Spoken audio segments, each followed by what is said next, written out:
There's a moment in every story when the silence between two people becomes louder than their words. And in that silence, something shifts. You used to chase, call first, apologize for things you didn't do. You watered a desert hoping flowers would grow. But one day, you stopped. And that was the day he started to care. Why? Because nothing awakens an avoidant man more than your absence of need, not your love, not your gifts, but your detachment.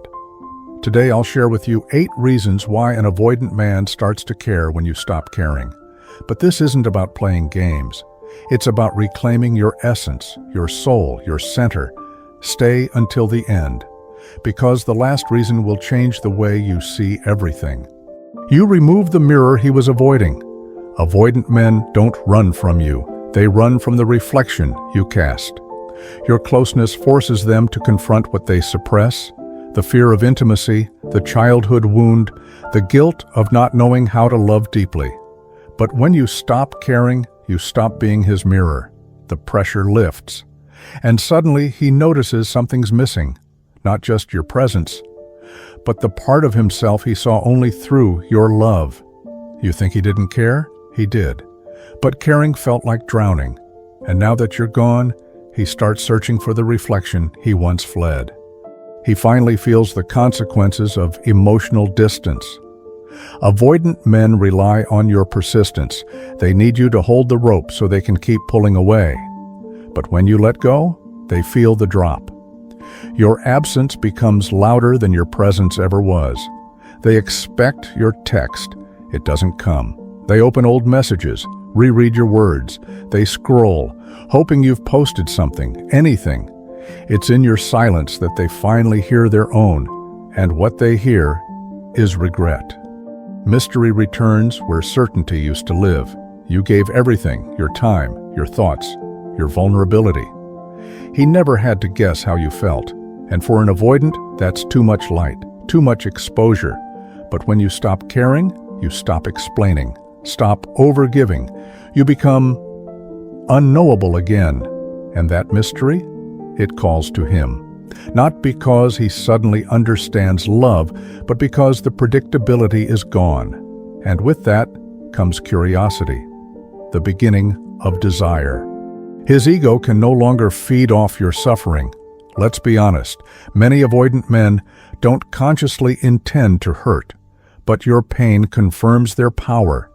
Each ignored message, each delayed reply, each cold look, it builds a false sense of control.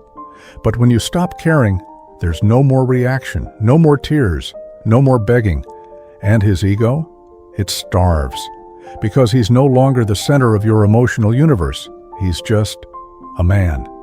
And that bruises what he never wanted to admit, that he liked being chased more than he liked being loved. You break the pattern he thought would last forever. Avoidants thrive in patterns. Push-pull. Come close. Withdraw. They know the script. And so do you.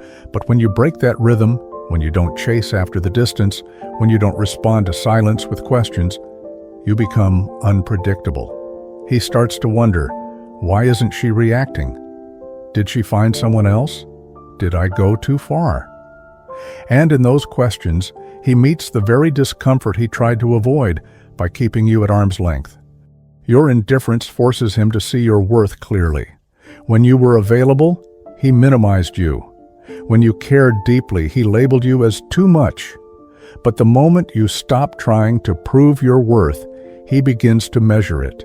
He remembers the way you spoke life into his silence, the way you made space for his mess, the way your presence softened the edges of his solitude. Only now, in your indifference, can he see you without distortion, not as someone who begged for love, but someone who once offered it without asking for anything in return. Your absence triggers his deepest abandonment wound. Here's the paradox. Avoidants fear abandonment, but push people away to avoid being left. When you stop caring, you activate the very fear he thought he'd outrun.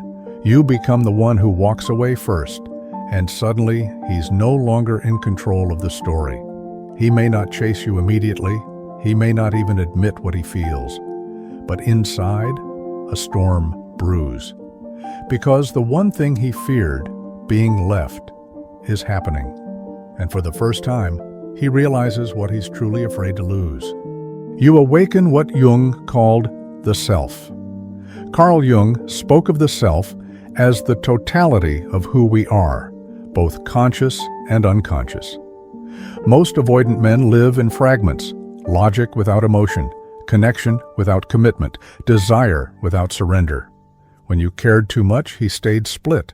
But when you pulled back, you became a symbol of wholeness, not a woman chasing approval, but a woman anchored in herself, no longer needing, but simply being. And that touches something he didn't know he still had.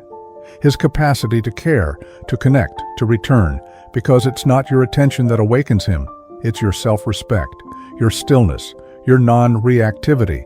You stop orbiting his chaos, and he finally sees the gravity of your presence. So what now? Don't go silent just to provoke a reaction. Don't withdraw just to get him back. That's not the point. The point is to return to yourself, to stop offering your soul to someone who treats it like a convenience, to stop proving your worth and start embodying it. Because the moment you stop caring in the way you used to, with desperation, with over-explaining, with emotional labor that drains you, you create space, not for him to return, but for you to remember who you are. And from that space, only the ones who are meant to rise with you will dare to come close. So tell me, are you ready to stop caring in order to start healing?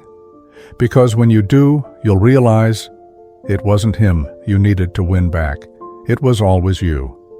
And that is when everything begins. If this spoke to your soul, like, comment, and share it with someone who needs to hear it. And remember, he might care when you stop caring. But the one who truly matters is the one who never made you doubt your worth in the first place. Until next time, stay rooted, stay radiant, and never forget, your detachment is not punishment, it's protection, and sometimes it's the beginning of everything real.